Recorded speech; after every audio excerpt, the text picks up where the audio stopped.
Hello दोस्तों, जय श्री राम। स्वागत है आपका हमारे चैनल स्टडी पॉइंट पर। आज हम डिस्कस करेंगे उत्तराखंड के चार धामों के बारे में।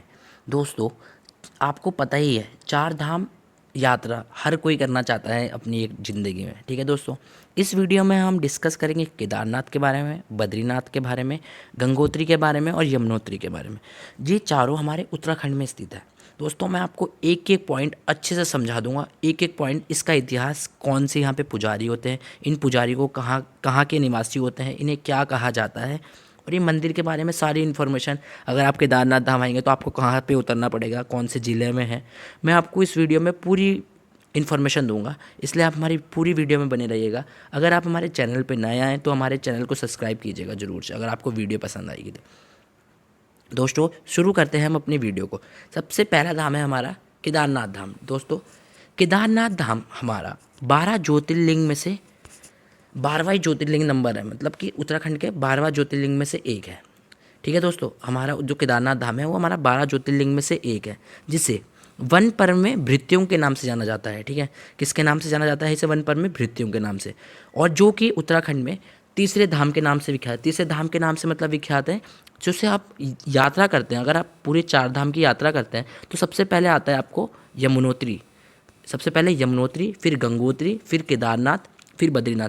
ऐसे में चलता है। देखो दोस्तों, ये लाइन जो है मैं बता रहा हूँ आपको, ये लाइन ऐसे में चलती है। यहाँ पे आपका यमुनोत्री, फिर गंगोत्री, ये दोनों उत्तरकाशी में पड़ते हैं। फिर आता है केदारनाथ जो कि रुद्रप्रयाग में पड़ता है। फिर आता है आपका बद्रीनाथ जो कि चमोली में पड़ता है। ऐसे करके मैं आपको बताता हूँ, ऐसे करते हैं इसमें यात्रा। ठीक है दोस्तों, जिसको भी चार धाम यात्रा करनी है तो ऐसे करना। मैं आपको इसमें ट्रिक भी बता देता हूँ कैसे जाना है। यमुना गंगा की बहन, यम से यमुना, गा से गंगा, की से केदारनाथ और बहन से बद्रीनाथ। ठीक है दोस्तों, ये था आपका केदारनाथ के बारे में। आगे चलते हैं हम। केदारनाथ धाम उत्तराखंड राज्य के रुद्रप्रयाग जिले में स्थित है, जो कि मंदाकिनी नदी के तट पर स्थित है।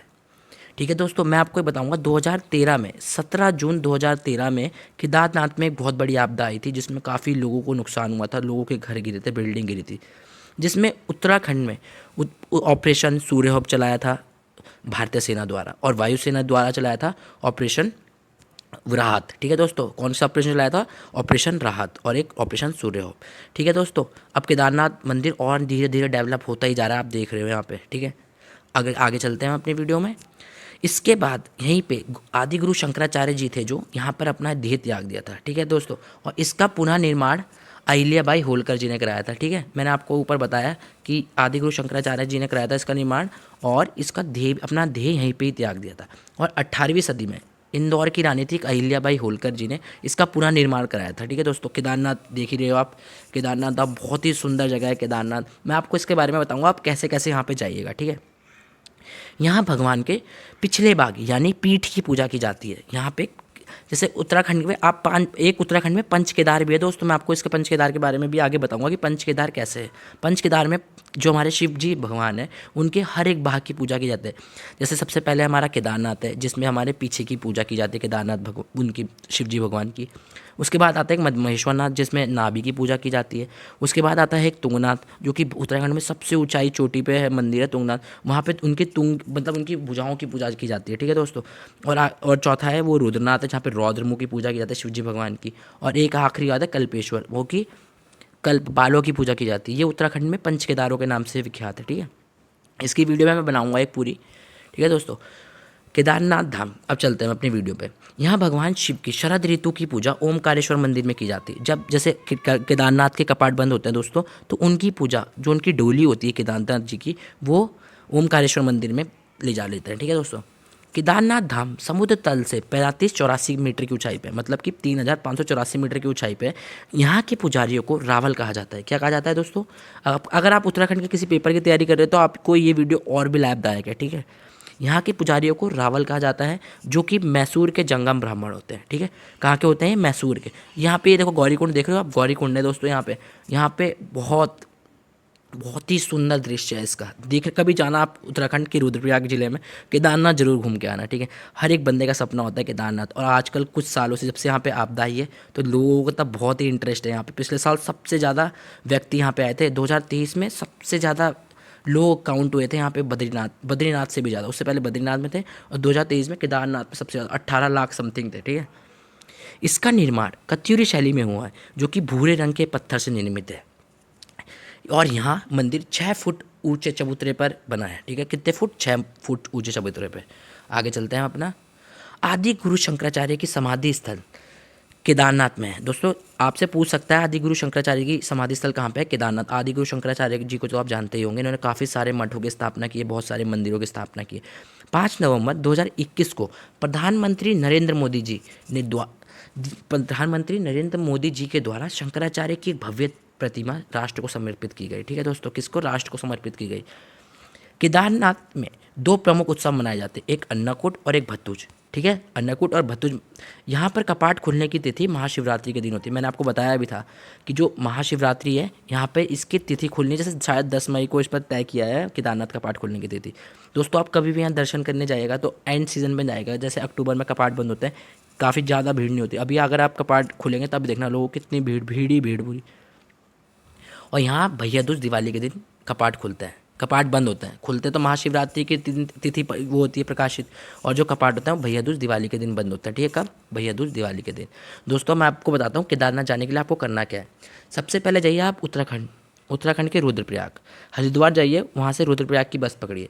रुद्रप्रयाग से थोड़ी से आगे जाएंगे तो यहाँ पे पड़ेगा तिमली से आगे जाएंगे तो आपके पड़ेगा तिलवाड़ा। आगे जाएंगे पड़ेगा अगस्त मुनि में मंदाकिनी और ध्यूलघाट नदी का संगम होता है। ठीक है, उसके आगे जाएंगे पड़ेगा आपको भटवाड़ी। उसके बाद एक रास्ता आता है, जैसे मैं आपको बताता हूँ, जैसे ये जा रहे हैं हम लोग, यहाँ पे एक रास्ता आता है कुंड। ये कुंड बहुत इंपॉर्टेंट है। यहाँ से एक रास्ता इधर को कट जाता है और यहाँ से एक रास्ता इधर को पड़ जाता है। यहाँ पे आपका केदारनाथ है और यहाँ पे आपका ऊखीमठ है। दोस्तों ये ऊखीमठ में जो ना आपको बताया था कि यहाँ पे केदारनाथ जी की ओमकारेश्वर मंदिर में यहाँ पे शीतकालीन पूजा होती है।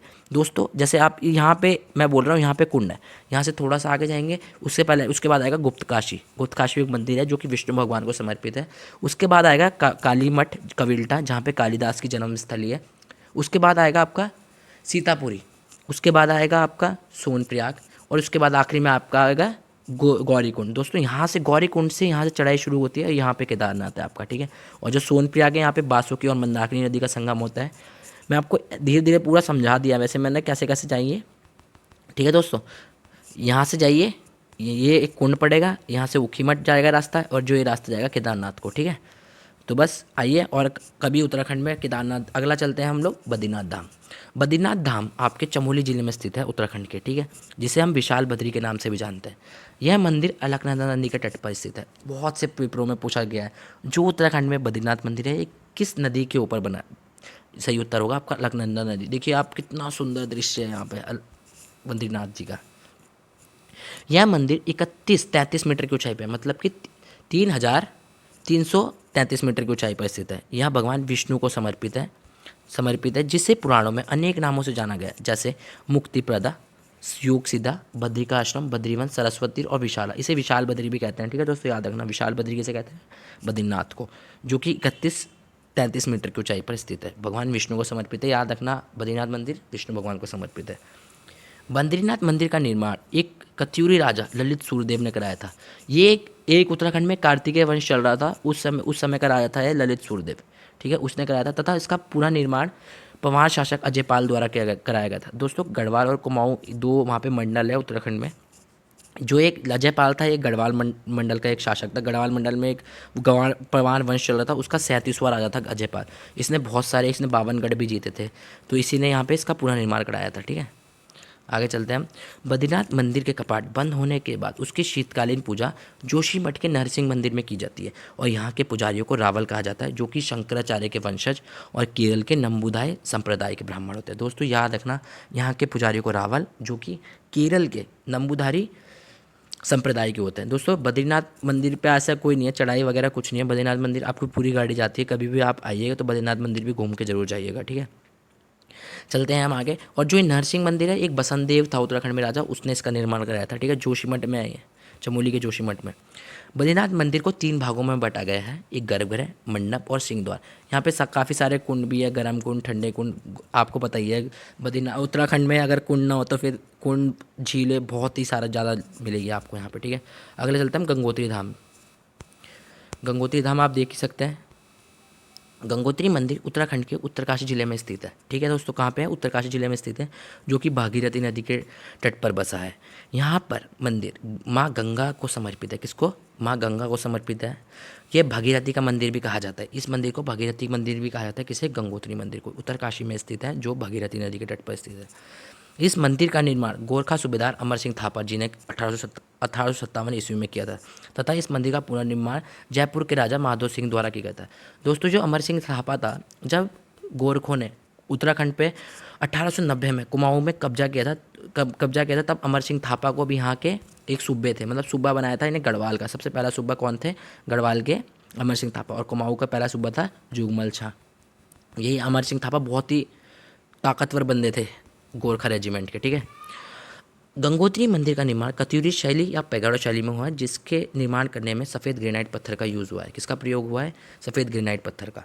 यह मंदिर समुद्र तल से 30-48 मीटर की ऊंचाई पर स्थित है और यहाँ के लोग को मुखवा ग्राम निवासी होते हैं। कहाँ के निवासी होते हैं दोस्तों? मुखवा ग्राम निवासी। माँ गंगा की शरद ऋतु की पूजा मुखवा गांव के मार्कंडेय मंदिर में होती है। उत्तरकाशी में ही है मार्कंडेय मंदिर। इस मंदिर के कपाट भैया दूज के दिन बंद होते हैं तथा प्रतिवर्ष अक्षय तृतीया को खुलता है। कब होते हैं दोस्तों इसके कपाट बंद? भैया दूज के दिन बंद होते हैं और अक्षय तृतीया को खुलते हैं। ऐसे केदारनाथ के भैया दूज को बंद होते हैं और खुलते महाशिवरात्रि को तिथि तय की जाती है। ठीक है, चलते हैं हम आगे। आखिरी धाम है हमारा यमुनोत्री धाम। यमुनोत्री धाम भी बहुत प्रसिद्ध है। मैंने आपको बताया था यमुना गंगा की बहन, ये एक दर्शन करने का एक सही क्रम है। यमुनोत्री मंदिर उत्तरकाशी में यमुना नदी के तट पर स्थित है। ठीक है। इस मंदिर का निर्माण पवार शासक प्रताप शाह ने कराया था। मैंने आपको बताया था एक उत्तराखंड में गढ़वाल शासन जब चल रहा था, उसके एक राजा थे प्रताप शाह, उसने कराया था इनका निर्माण। और इसका दोबारा पूरा निर्माण जयपुर की रानी जो थी महारानी गुलेरिया, इनका नाम तो आपने सुना ही होगा, उन्होंने कराया था। यह मंदिर समुद्र तल से 32-35 मीटर की ऊंचाई पर स्थित है। इस मंदिर का कपाट प्रतिवर्ष वैशाख शुल्क के तृतीय को खुलता है। कब खुलते हैं दोस्तों? प्रतिवर्ष वैशाख शुल्क के तृतीय को। दोस्तों, मैं आपको एक चीज़ बताता हूँ, जो यमुनोत्री मंदिर है, यमुना नदी का उल्लेख ऋग्वेद में भी मिलता है। मैं आपको बताऊँ, जो कि गंगा से ज़्यादा बार उल्लेख मिला है आपको यमुना नदी का। ठीक है, जिसे यम की बहन कहा गया है और सूर्यपुत्री कहा गया है। इस मंदिर की शरद ऋतु की पूजा यमुना की डोली उत्तरकाशी के खरसोली गाँव में ले जाई जाती है।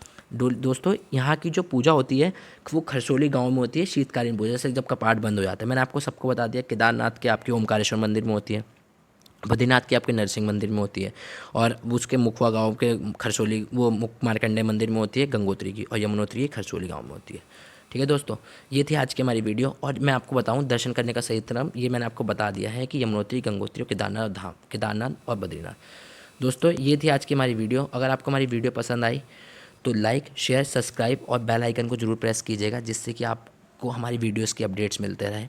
दोस्तों, मैं काफ़ी सारी वीडियोस बनाता हूँ, करंट अफेयर्स की भी बहुत सारी वीडियो मैं डाल चुका हूँ पहले। मैं इंस्टाग्राम पे भी HBW करके हमारा एक HBW अकेडमी करके हमारा चैनल है, उसमें मैं रोज़ के करंट अफेयर मेंशन करता हूँ। ठीक है दोस्तों, अगर आप चाहिए तो उसे फॉलो कर सकते हैं। ठीक है दोस्तों, ये थी आज की हमारी वीडियो। अगर आपको हमारी वीडियो पसंद आए तो एक बार शेयर जरूर कीजिएगा अपने दोस्तों के साथ। चलते हैं, थैंक यू।